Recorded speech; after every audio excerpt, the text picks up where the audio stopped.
What's going on, guys? This is Miasin. Today I'm actually going to be doing a very quick card review, double card review on Salamander Roar and Salamander Rage for non-Salamander-esque strategies. That might be funny and a lot of people might be really confused as to where I'm trying to go with this, but you're going to pretty much figure out really soon. So before you start, friendly reminder to like, subscribe, all the beautiful package, but you already know that. Let's jump right into it. Right, so both Salamander Rage and Salamander Roar are trap cards that kind of require you to have a Salamander monster either on your field or in your hand. Well, Roar is specifically a Salamander Link monster on your field, whereas Rage, you could actually use one of two effects. Either target a Salamander Link monster that was Link summoned, I think using its own monster name as like relinked, basically. Okay, you get the point.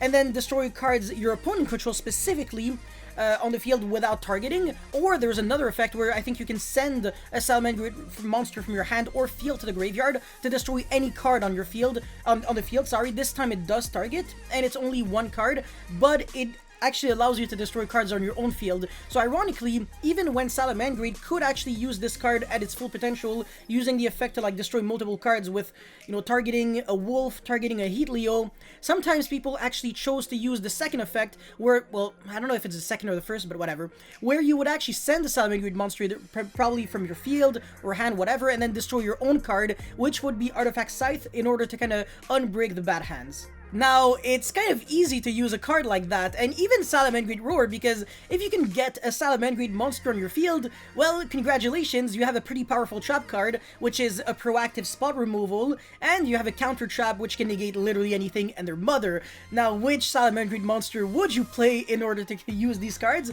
Salamander Mirage. Everyone in the world literally can play these cards. Mirage is a Link 1 monster that only requires you a monster with 1,000 or less attack.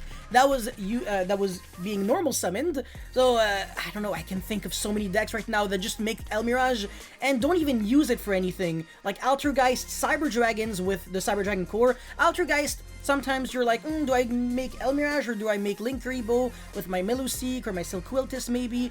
Silquiltis makes Mirage a bit more relevant because you can't make Link Rebo using the Silquiltis. So if you have Silquiltis and Manifestation, that's already a cool combo. It's a trap card that you can use. Whereas if you didn't have Mirage, you would have no way to get that Silquiltis in the graveyard, and you would also have no way to flip that Manifestation. So Mirage is already good in these decks. There are obviously so many other options of a lot of decks that play Salamander Mirage in order to actually turn on a few of their plays, for example, Tri-Brigade.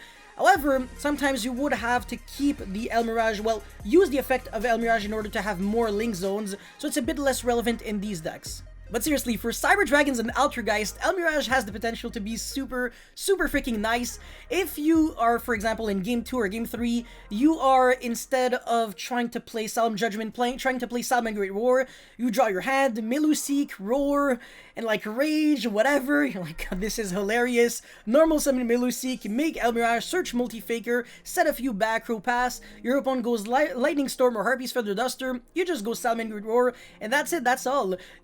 Sometimes your opponent might not even understand that this is your intention, so it really does catch people off guard. And the fact that you don't have to, like I said, pay 4,000 life points in order to use the card, and you get to negate monster effects, which is really relevant when you're trying to go second, is what kind of makes it almost on par with an additional copy of Solemn Strike, but this time can negate blowouts like Duster, like I said. So, personally, would I ever play Salamander Roar in my Cyber Dragon deck? Absolutely. I'm actually a huge advocate of creativity in general, and cards that are just, like, extremely weird. I'm just a weird guy, so why wouldn't I like weird cards, right?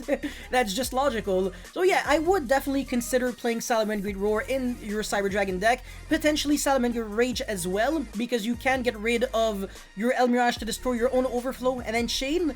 So you see, even though this video was kind of supposed to especially help Altergeist players, which I guess is the most commonly played out of the two, out of, you know, Cyber Dragon traps and Altergeist and those other trap decks, it actually ended up helping the entire Cyber Dragon trap community as well, and by community I mean like 5 guys, but still better than 0. So yeah, that's pretty much it for this card review on Roar and Rage. I hope you guys were able to learn a thing or two, probably 2, since I kind of talked about 2 cards. But yeah, if you did, make sure you leave a like, comment, subscribe. That would motivate me a lot to keep making videos like these, and I'll see you next time. Peace.